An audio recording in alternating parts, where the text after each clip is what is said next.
یقین کی تبدیلی صحابہ کرام کے طریقے کے ساتھ مربوط ہے، صحابہ کے طریقے کے ساتھ لازم ہے۔ اس کا طریقہ یہ تھا کہ معاذ بن جبل، عبداللہ بن رواحہ، عمر بن خطاب، ابی بن کعب اور ابو ہریرہ رضی اللہ عنہ اجمعین، یہ بڑے بڑے صحابہ جن میں ایک سید القراء ہیں، جن میں ایک سید العلماء ہیں، جن میں ایک سید المحدثین ہیں ابو ہریرہ، جن میں عمر ہے جن کے بارے میں فرمایا لو کان بعدی نبی لکان عمر۔ ان صحابہ سے یہ بات کئی روایتوں میں ثابت ہے کہ یہ ایمان سیکھنے کے عنوان پر صحابہ پر گشت کرتے تھے اور ان سے ملاقاتیں کرتے تھے اور کہتے تھے قم بنا، تو ہمارے ساتھ، چلو ہمارے ساتھ، آؤ ہمارے ساتھ، کچھ دیر کے لیے میرے پر ایمان لے آؤ۔ یہ معمول امت میں سے یعنی کلیتاً ختم ہو گیا ہے، کلیتاً ختم ہو گیا،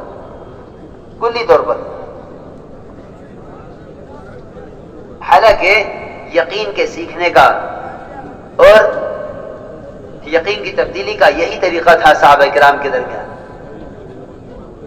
مسجد کی جماعت تھی صحابہ کی، جن کا کام یہ تھا کہ ایمان سیکھنے کے عنوان پر صحابہ پر گشت کرتے تھے اور کہتے تھے قم بنا، اٹھو ہمارے ساتھ، چلو ہمارے ساتھ، آؤ ہمارے ساتھ مسجد میں، کچھ دیر کے لیے میرے پر ایمان لے آؤ۔ بلکہ خود عمر رضی اللہ عنہ کا قول یہ ہے،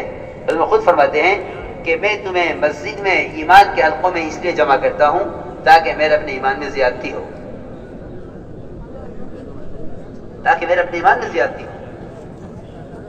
عبداللہ بن رواحہ رضی اللہ تعالیٰ عنہ ایک کے دو کے ہاتھ پکڑتے اور یہ کہتے کچھ دیر کے لیے ہمارے ساتھ مسجد میں آ جاؤ، اب میرے پر ایمان لے آؤ۔ خبر نہیں یہاں اس وقت کتنی مسجد کی جماعتیں موجود ہوں گی۔ میری ان سب سے درخواست یہ ہے کہ اپنے کام کو محمد صلی اللہ علیہ وسلم اور آپ کے صحابہ کے طریقے اور ان کی سیرت پر لاؤ، کیونکہ اللہ رب العزت نے قیامت تک تربیت کا ضابطہ سنت کو متعین کر دیا ہے۔ جو محنت، جو عمل، جو عبادت، جو ضرورت خلاف سنت پوری کی جائے گی، اس سے نہ اللہ کا قرب حاصل ہوگا نہ کبھی تربیت ہوگی۔ اس لیے مسجد کی جماعت کا کام یہ ہے کہ مسجد کو ملاقات کے وقت عمل سے خالی نہ چھوڑو، بلکہ مسجد میں 2-3 ساتھیوں کو متعین کر کے ایمان کا حلقہ قائم کرو اور صحابہ کی طرح ملاقاتیں کر کے لوگوں کو ایمان سیکھنے کے عنوان پر جتنے مسجد کے باہر کے پھیلے ہوئے نقشے ہیں، ان نقشوں میں سے ان کو نکالو۔ نقشوں میں دعوت نہیں جانی ہے، نقشوں میں سے نکال کر ایمان کے حلقوں میں لا کر ایمان سکھلانا ہے۔ ان نقشوں سے نکالو۔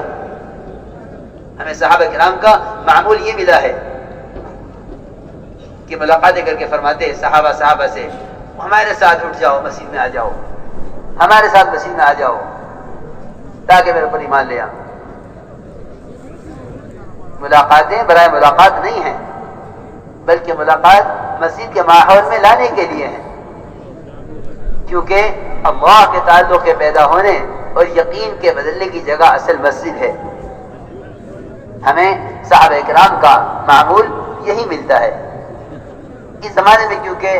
مسجدیں صرف نماز کے لیے رہ گئی ہیں، نماز کے علاوہ اور کوئی عمل مسجد کے لیے تصور نہیں کیا جاتا۔ حالانکہ حضور اکرم صلی اللہ علیہ وسلم کے زمانے میں نماز مسجد کا ایک عمل تھا سارے اعمال کے ہوتے ہوئے۔ ابوبکر رضی اللہ عنہ بیان فرما رہے تھے، بیان کرتے کرتے فرمانے لگے آؤ اب نماز پڑھ لیں۔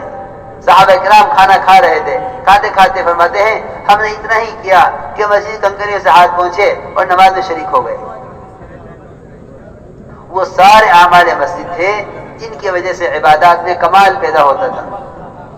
اس زمانے میں مسجد کا عمل صرف نماز کو سمجھا جاتا ہے، اس لیے نماز میں کمال نہ عمل کے اعتبار سے ہے،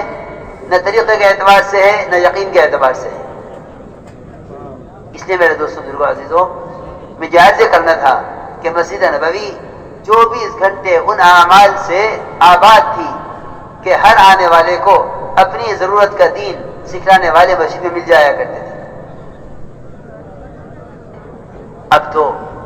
مسجد میں عمل صرف نماز رہ گیا ہے۔ اس کے بارے میں یوں کہتے ہیں کہ جی اذا قضیت الصلاۃ فانتشروا فی الارض وابتغوا من فضل اللہ، یہ نماز ہو چکے تو نکل جاؤ تجارت کے لیے اور اللہ کا فضل تلاش کرو، یعنی اثر کے بعد نذیر صاحب کا تھا، مولانا نذر رحمان بعض مفسرین کا اور خود ابن عباس رضی اللہ عنہ کا قول یہ ہے، خود ابن عباس رضی اللہ عنہ کا قول یہ ہے جمیل صاحب کہ اس سے طلب رزق مراد نہیں ہے، اس سے طلب علم مراد ہے کہ نماز سے فارغ ہو جاؤ تو کسی علم کے حلقے میں بیٹھ جاؤ۔ اگر تمہیں شدید ضرورت باہر جانے کی پڑ ہی گئی ہے تو جا سکتے ہو، کیونکہ صحابہ کرام کو تجارت سے روک دیا گیا تھا، وہ ایسی اطاعت کرنے والے تھے کہ تجارت ہمیشہ کے لیے چھوڑ دیتے، اس لیے اللہ نے فرمایا کہ جب نماز پڑھ چکو تو تجارت کر سکتے ہو۔ اس لیے اس سے اگر طلب علم مراد لیا جائے ابن عباس رضی اللہ عنہ کے قول کے مطابق تو یہ عمل استحباب کے لیے ہوگا، یہ عمل استحباب کے لیے ہوگا کہ طلب علم میں نماز کے بعد علم حاصل کرنے میں مشغول ہو جاؤ، اور اگر اسے تجارت مراد لی جاوے تو حکم اباحت کے لیے ہوگا کہ ہاں جائز ہے کہ اب آپ جا کے تجارت کر لیں، کیونکہ حکم جو ممانعت کے بعد آتا ہے وہ جواز کے لیے آتا ہے، اجازت کے لیے آتا ہے۔ اس لیے میں تو ایک بات کی درمیان میں یاد آ گئی کہ میں آپ کو اس کی تفسیری بتا دوں کہ فانتشروا فی الارض وابتغوا من فضل اللہ، اس کا اس علماء نے کیا مراد لیا ہے۔ بعض علماء کی تفسیر میں تو یہ ہے کہ اس سے طلب رزق مراد نہیں ہے، اس سے طلب علم مراد ہے۔ اور فرماتے ابن عباس رضی اللہ تعالیٰ عنہ کہ اگر باہر نکلنا ہی ہے مسجد سے باہر تو 3 کاموں میں سے کسی ایک کام کے لیے نکلو، یا کسی مسلمان کی زیارت کے لیے، یا کسی مسلمان کی عیادت کے لیے، یا کسی جنازے کے پیچھے چلنے کے لیے۔ جو مجھے اس پر یاد آ گیا مجھے تو عرض کرنا تھا میرے دوستو عزیزوں کہ اصل میں ہمارا سارا وقت وہاں گزرتا ہے جہاں یقین بگاڑا جاتا ہے، جہاں اللہ کا غیر بولا جاتا ہے۔ ہمارے ملاقاتوں کا مقصد ہے ہر مسلمان کو اللہ کے غیر سے اور شرک کے ماحول سے نکال کر